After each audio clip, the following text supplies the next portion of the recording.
Hello everyone, I am Dr. Tejaswini Tumma, medical gastroenterologist and hepatologist from Hyderabad. ఈరోజు మనం అసలు viral hepatitis అంటే ఏంటి, వాటి లక్షణాలు ఏంటి, దాన్ని మనం ఎలా ట్రీట్ చేసుకోవచ్చు అన్నది తెలుసుకుందాం. హెపటైటిస్ అంటే లివర్కి సంబంధించిన ఏదైనా ఇన్ఫెక్షన్ కానీ ఇన్ఫ్లమేషన్ అంటే మనం హెపటైటిస్ అంటాం. ఇది కనుక వైరల్ ఇన్ఫెక్షన్స్ వల్ల వస్తే దాన్ని మనం వైరల్ హెపటైటిస్ అంటాం.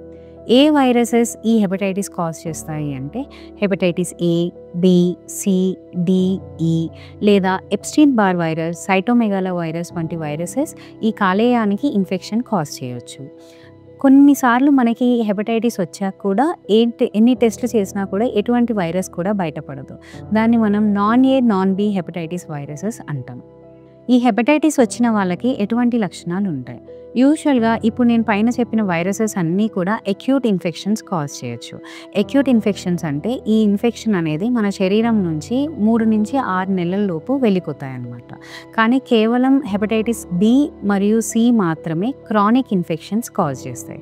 ఎవరికైతే అక్యూట్ ఇన్ఫెక్షన్స్ ఉంటాయో వారికి ఇన్ఫెక్షన్ వచ్చిన 3 నుంచి 6 వారాల లోపు జ్వరము, వాంతులు, విరోచనాలు, ఆకలి లేకపోవడము, రుచి మారిపోవడము, చాలా వీక్గా అనిపించడము, ఒళ్ళు నొప్పులు ఇలాంటి సిమ్టమ్స్ అనేవి మనం అబ్జర్వ్ చేయొచ్చు. ఇవి వచ్చిన 1 వారం నుంచి 2 వారాల తర్వాత మనకి కళ్ళు పచ్చగా మారడం, మూత్రం పచ్చగా మారడం అంటే కామెర్లు అంటాం కదా, ఇలాంటివి వస్తాయన్నమాట. దాంతోపాటు ఒంటి మీద దురద, ఆకలి తగ్గిపోవడము, బరువు తగ్గడం వంటి సిమ్టమ్స్ని మనం చూడొచ్చు. అదేవిధంగా క్రానిక్ హెపటైటిస్ అంటే మనకి యూజువల్గా హెపటైటిస్ బి మరియు సి క్రానిక్ ఇన్ఫెక్షన్స్ కాజ్ చేస్తాయి. అంటే ఇవి మన బాడీలో 6 నెలల కన్నా ఎక్కువగా ఉంటాయన్నమాట. యూజువల్గా ఈ క్రానిక్ ఇన్ఫెక్షన్స్ అనేవి ఏసిమ్టమాటిక్ అంటే మనకి ఎటువంటి సిమ్టమ్స్ కనిపించవు, ఏ లక్షణాలు కూడా ఉండవు. ఎప్పుడు మనకు తెలుస్తుందంటే ఈ ఇన్ఫెక్షన్ అనేది చాలా ఇంక్రీజ్ అయ్యి లివర్ మొత్తం డ్యామేజ్ అయ్యి సిరోసిస్గా డెవలప్ అయినప్పుడు మాత్రమే దాని లక్షణాలు అనేవి మనకి బయటపడతాయి. ఎవరికైతే ఈ వైరల్ హెపటైటిస్ వల్ల సిరోసిస్ డెవలప్ అవుతుందో వారిలో కామెర్లు, కడుపు ఉబ్బడం, కాళ్ళు వాపులు రావడము, లేకపోతే రక్తం వాంతులు రావడము ఇలాంటి లక్షణాలు అనేవి మనం గమనించవచ్చు. ఇవే కాకుండా ఈ క్రానిక్ హెపటైటిస్ బి మరియు సి అనేవి లివర్ క్యాన్సర్ని కూడా కాజ్ చేసే అవకాశం ఉంటుంది. వైరల్ హెపటైటిస్ అనేది ఎలా వ్యాప్తి చెందుతుంది? హెపటైటిస్ ఏ మరియు ఈ అనేవి మెయిన్గా కలుషితమైన ఆహారం లేదా నీరు తీసుకోవడం వల్ల వస్తుంది. ఇవి ఎక్కువగా మనకి మాన్సూన్ సీజన్లో అంటే వర్షాకాలంలో ఎక్కువగా ఈ ఇన్ఫెక్షన్స్ అనేవి చూస్తాం మనం. అవి కాకుండా హెపటైటిస్ బి మరియు సి అనేవి రక్తం ద్వారా వ్యాప్తి చెందుతాయి. ఫస్ట్ బ్లడ్ ట్రాన్స్ఫ్యూషన్ అంటే ఎప్పుడైతే మనము సరిగా చెక్ చేయని అన్రిజిస్టర్డ్ బ్లడ్ బ్యాంక్స్ నుంచి బ్లడ్ కనుక ఇన్ఫెక్షన్ ఉన్న పేషెంట్ నుంచి మనకి ఎక్కిస్తే అప్పుడు హెపటైటిస్ బి లేదా సి వచ్చే అవకాశం ఉంటుంది. నెక్స్ట్ ఐవీ ఇంజెక్షన్ అబ్యూస్ అంటే కొంతమంది ఐవీ ఇంజెక్షన్స్ తోటి డ్రగ్స్ తీసుకుంటూ ఉంటారు వాళ్ళలో, లేదా టాటూయింగ్ చేస్తారు కదా, అలా టాటూస్ చేసినప్పుడు సరైన నీడిల్స్ స్టెరిలైజ్ చేయకుండా వాడినప్పుడు రావచ్చు. ఇవే కాకుండా ఇంతకుముందు కాలంలో మనం గ్లాస్ సిరింజెస్ వాడేవాళ్ళం. అవి ఒకరికి వాడిన తర్వాత హాట్ వాటర్లో వేసి వాటిని స్టెరిలైజ్ చేసి మళ్ళీ వాటినే ఉపయోగించేవాళ్ళం.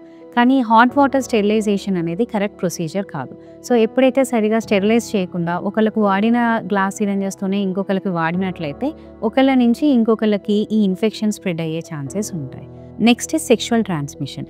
ఈ సెక్షువల్ ట్రాన్స్మిషన్ అనేది యూజువల్గా వైఫ్ అండ్ హస్బెండ్ కన్నా కూడా మల్టిపుల్ సెక్షువల్ పార్ట్నర్స్ ఉన్న వాళ్ళలో, లేకపోతే స్వలింగ సంపర్కం అంటే హోమోసెక్షువల్స్లో ఈ సెక్షువల్ ట్రాన్స్మిషన్ అనేది ఎక్కువగా చూడవచ్చు. సో ఇవి కాకుండా ఇండియాలో మోస్ట్ కామన్ కాజ్ ఏంటి అంటే మదర్ టు చైల్డ్ ట్రాన్స్మిషన్. అంటే ఇన్ఫెక్షన్ ఉన్న వాళ్ళు కనుక ప్రెగ్నెంట్ అయితే గర్భవతిగా ఉన్నప్పుడు ఆ ఇన్ఫెక్షన్ అనేది మదర్ నుంచి బేబీకి వచ్చే ఛాన్సెస్ ఉంటాయి డెలివరీ టైంలో.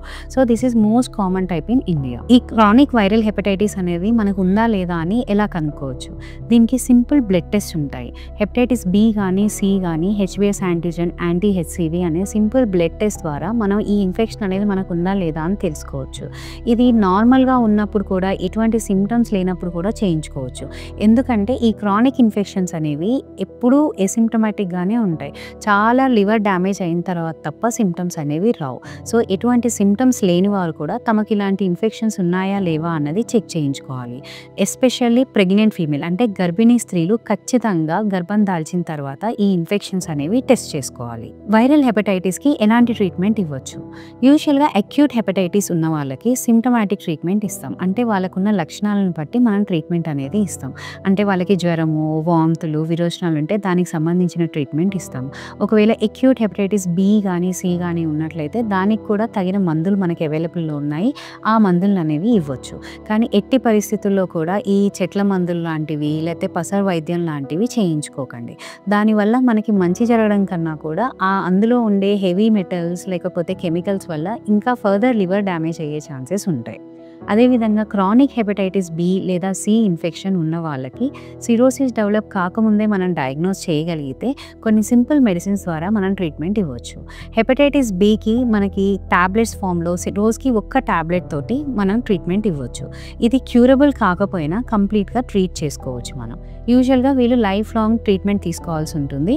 లేకపోతే హెపటైటిస్ బి అనేది నెగిటివ్ వచ్చేంత వరకు ట్రీట్మెంట్ తీసుకోవాల్సి ఉంటుంది.